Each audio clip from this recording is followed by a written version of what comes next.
And welcome, everyone. As Saura said, I'm Bora Dachik. I'm the VP of Engineering for Netsia, and Netsia is a wholly owned subsidiary of Türk Telekom. And today, I'm going to talk about SEBA, but we're going to sort of zoom out a little bit and see SEBA as a black box. And we will focus more on integrating SEBA with ONAP. Again, this is going to be a joint presentation, and I'm glad that Igor has joined me from AT&T for today's talk. So what I'm going to do, I'll start with section 1, where we will actually announce the need for orchestration for SEBA. And then I will hand over to Igor for further implementation details on OSAM, which is the project or use case at ONAP, who will take care of integration of SEBA into ONAP. So let me just start with a little bit of some trends in the industry, in telecoms. So what we see, there is a convergence towards at the edge of the network. I mean, both in terms of some of the functionalities tends to be moved to a distributed cloud towards the edge, as well as from the device end, we see some other functionalities also being offloaded to or moved to the edge cloud. So there is definitely a convergence towards the edge that will be coming up in the next few years. So when we talk about edge, so what I would like to say, I'm talking about somewhere at the telecoms network boundary where actually is the entry point for several different access subscribers. So both residential and mobile. We envision that all of these will go into this smart CO and edge data center, and we call it the multi-access edge. So how are we going to actually connect all of these separate different devices or equipment to the edge? So the answer is obvious, is the broadband. So you may see here about a lot of including a lot of national initiatives that is going on to improve and extend the fiber network in their countries. So yeah, I mean, who takes care of broadband? Now we all know that the ONF SEBA is taking care of broadband, and we have heard a lot of details from Saura's presentation that gives me the luxury not going into the details of this picture. But I will focus on where this SEBA pod will be placed on the network. We're going to have this SEBA pod at the edge, at the access edge of the network. And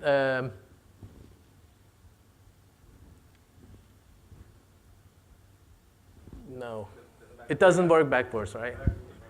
All right, and the previous slide was showing pretty much the same thing, but it was pointing to these edge points as SEBA, and was announcing that and actually emphasizing that there will be so many, some thousands of SEBA pods in the network of an operator.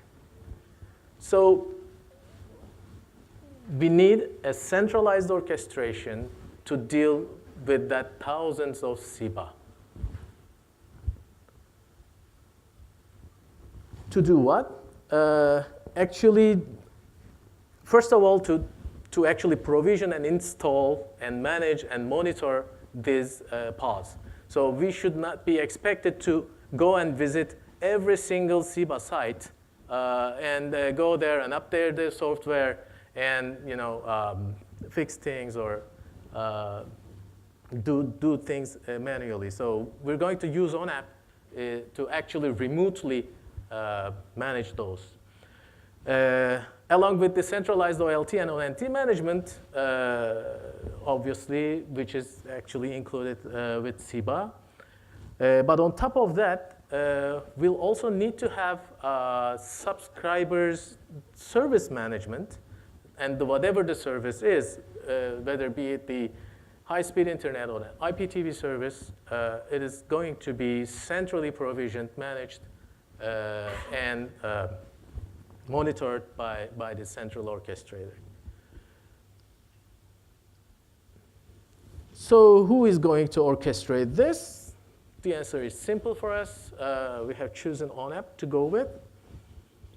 And we imagine ONAP orchestrating several different clouds, including SEBA. And we're going to have a use case, a certain addition to ONAP under the OSAM use case. And this is the way we're going to address this orchestration need. And you see this cute logo over here, that the octopus logo, designed by Igor. We liked it very much. I hope you like that too. And this is not like we're going to start from scratch because we have some prior experience integrating core platforms with ONAP. So here is the recent latest demo that we have done at Türk Telekom, where we had basically wireless base stations and residential subscribers connected to the same OLT, sharing the same PON infrastructure, and also, of course, sharing the same cloud infrastructure over here, and monitored and controlled by ONAP on top, with monitoring what's going on in there, and taking reactions with, implementing a closed loop, taking reactions to ensure better operation of the underlying core platform. So just a very brief information I would like to give about ONAP, how it operates, and then I'll touch on SEBA, and we'll discuss how are we going to integrate those two. So ONAP basically has two big worlds. One is the design framework. The other one is the runtime framework. And to be more specific on that, as a first step forward, ONAP expects to have VNF packages to be onboarded. So this is seen out of ONAP. So the VNF software providers are expected to prepare these VNF packages on their premises and make them ready and package them in a way that ONAP will accept. And they will deliver it into the ONAP world, where actually the design time begins. And the designer, the service designer, is expected to use onboarded VNFs and tie them up with some links and create a network service. And on top, it is possible to add some policy and analysis design for that specific network service. Once the network service is defined, it just goes into a catalog of services so that whenever it's needed, it can be instantiated. And let's say a subscription triggers a service instantiation. The recipe in the catalog is taken by the service orchestrator, and it just directly goes to a number of controllers, where actually those controllers goes down to the cloud and instantiate relevant VMs or containers and do the networking pipeline, and finally have the service instantiated and up and running and in the network. And once it's instantiated in there, then the monitoring stage starts, and the DCA starts collecting events, and you can monitor what's going on.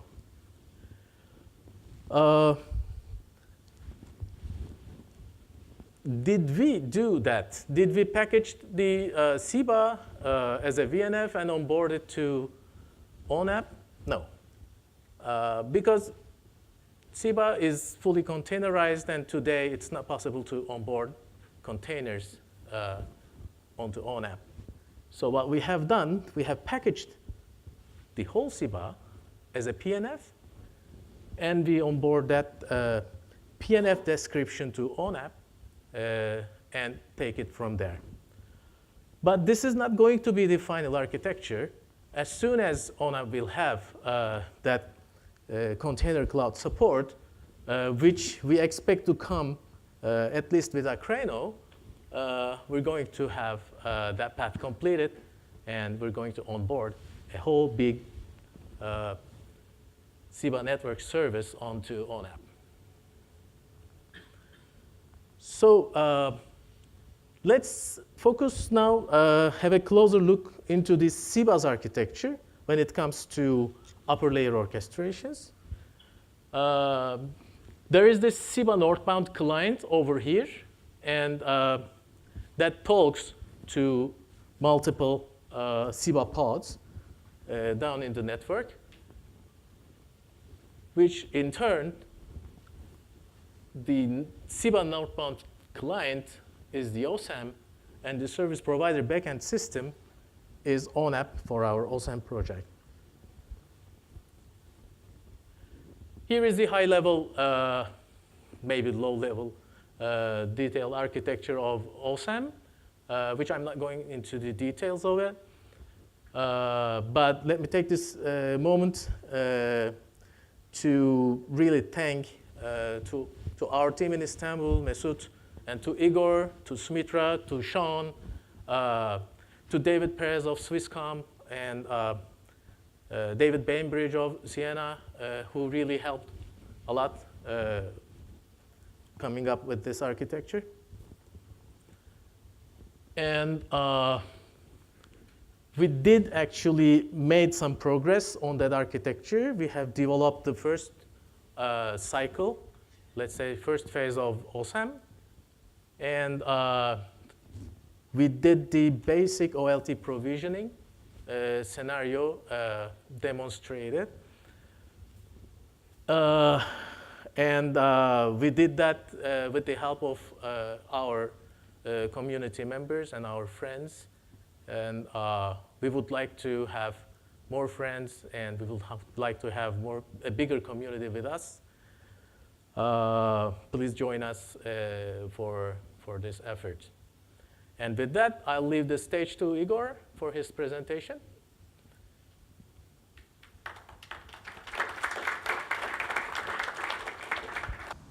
Hello, everyone. Good afternoon. So a few words about me. First of all, thanks, Bora, for a great session for an overview of OSAM and the architecture with broadband access. A few words about me. I'm a product manager in AT&T in Tel Aviv, Israel. We take part in several open source projects, mostly in the ONAP world, so in SDC, software design and creation, VID, virtual infrastructure deployment, as well as other open source projects. And now we also take part in the OSAM project. So in this session, I'd like to cover mostly our approach, how we approach the development of OSAM, talk a little bit about the OSAM architecture and what exactly we're trying to achieve, about the community, and maybe our next goal. So this is a high-level overview of what I'll try to cover. So approaching development, first of all, we are at an ONF convention. There's several open source projects, and approaching development must be with an open source mindset, meaning that we actually have to listen to what the community wants to say. The community needs to decide together on the action items, on the software architecture, and what we would like to get to, where we would like to get to.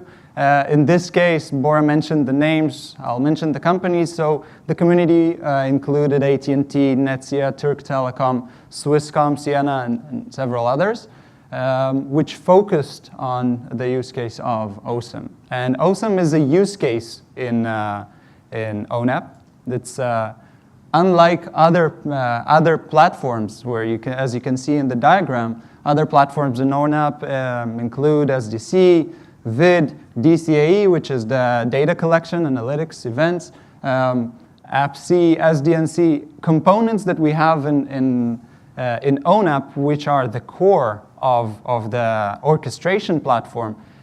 OSIM, there was a question mentioned in the previous session about OSIM being a use case or being can be taken out, is modeled as part of ONAP.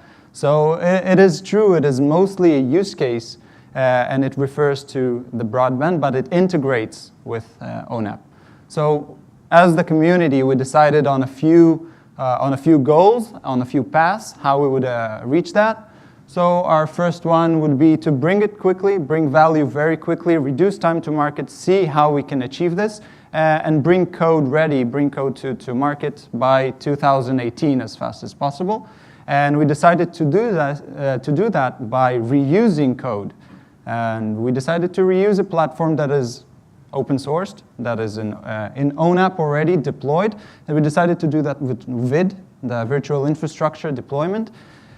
And reusing code, reusing open source code actually gives you the ability of utilizing components, capabilities, for requirements that you need to have to deliver your product, to provide your functionals. And in case of reusing VID, that actually gives us the ability of, for example, I'll mention this in a later slide, to reuse user management capabilities, user access, integration with other platforms, and most importantly, deployment in a carrier automated platform. The functionals that we decided to provide, the functional requirements that were mandatory to deliver in this short time frame was the northbound and southbound interfaces. So as you can see in here, it's very important. It's mentioned as OSIM gateway, but the southbound from ONAP, from OSIM core, is the abstract OLT, which was mentioned several times, which is developed by the AT&T Atlanta Foundry, by Troy Munich and Don Newton. And they've done great work. They provide they provide the interoperability between ONAP, between an automated platform, by simple and provide APIs, by gRPC APIs from ONAP to the abstract OLT. And the abstract OLT is the one to communicate with the SEBA pod with the different layers. And obviously, the community needs to decide on the software and system architecture, which I already mentioned. I'm afraid to press again because then I can't go back. So just okay. So software architecture, just a few words about what was delivered. First of all, as a community, there was APIs and several flows delivered by the Netsia team, and AT&T also contributed the surroundings and the infrastructure which was taken from VID, and now there is a code that exists that can be deployed in ONAP. This is an initial release. This is, and we took this under consideration when we decided to define the software architecture, the initial software architecture. Obviously, it still requires some work. It still needs to be evolved, and we would reach that with contribution as many vendors, service providers, and other contributors would join.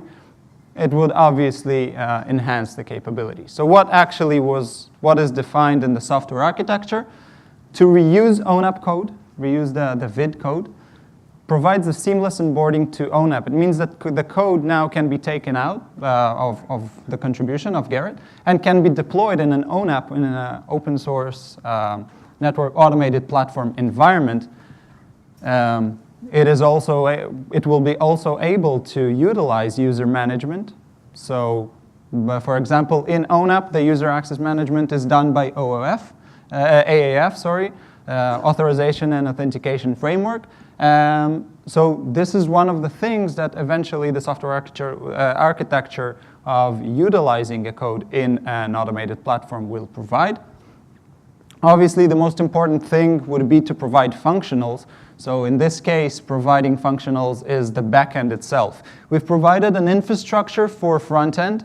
It is based on Angular and TypeScript, but we focused on the backend at this iteration, and we've provided two layers. I don't have it's not very well explained in this diagram, and I'll just give a short overview of the backend architecture.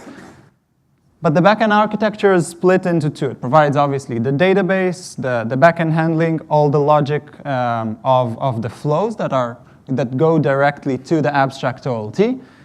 So that's the southbound. It should expose northbound. It exposes northbound interfaces and documents them via Swagger to different OSS, BSS systems, or directly to other ONAP components if needed. For now, it focuses on APIs. And the backend has two layers. One is we call it the ONAP enabler. The second one is the backend framework. The backend framework would be the one to handle all the flows. I'll cover the flows in the next slide, but basically it would cover the logic. If we need to add something, remove, add, delete something, see any backend handling. And the upper layer, which is actually the one exposed to the OSSs and BSSs, would be the one to handle, let's say, user authentication, logging, and everything that is related to the higher level overview of the platform.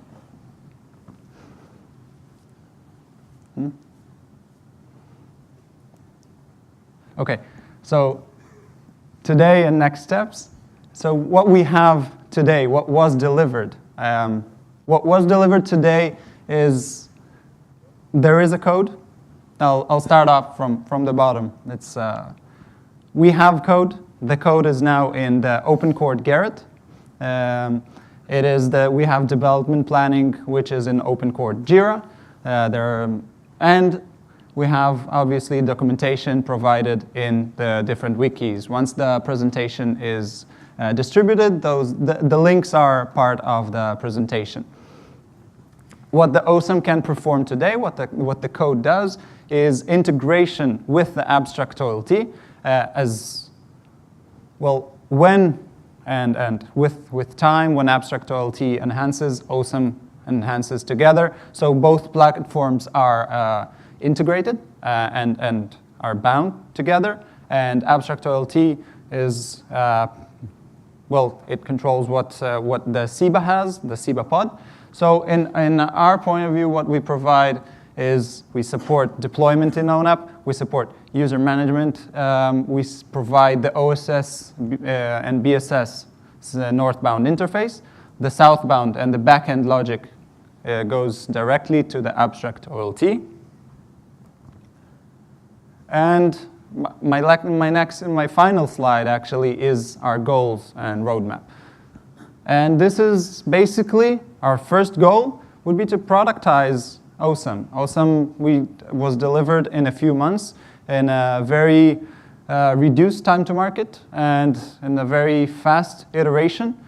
We reused code. We were very agile. We would like to continue being agile, but we would like to productize it to be a lot more according to use cases, according to different workflows, AT&T workflow, which is defined in SEBA, and follow the ONAP 5G PNF use case, which means a PNF is defined. It will take time until the PNF is fully modeled. For a PNF to be in ONAP, it must be modeled. The model must go into SDC, the software design and creation, which is the modeling platform in design time. Once it's there, it could be distributed to other components, and from there on, it would be instantiated. So when a PNF then gets connected, it would be registered. It would need to be registered with A&AI, active and available inventory. It would send events. The events would be caught by data collection analytics and events. So there's a whole use case goes surrounding how PNFs are handled in ONAP. We would like to evolve the software architecture, as every product needs to have. Focus on front-end capabilities. I said we provided the infrastructure, but still no front-end exists in OSAM. And in next release, which is going towards Dublin, which is the 4th release of ONAP, we would like to also focus on providing front-end, which would give FCAPs and continuation, provide next other flows, existing flows, whatever we have. Provide security hardening, which means that we would like who would be able to communication with the abstract OLT, different security standards, etc. So just maybe 2 words on the flows. Today, the flows that are supported are adding OLTs, defining a chassis with the abstract OLT, adding an OLT, and adding ONTs. Continue to work on flows to the next release is adding subscribers, maybe performance monitoring. We can still, the world is very large, as you say.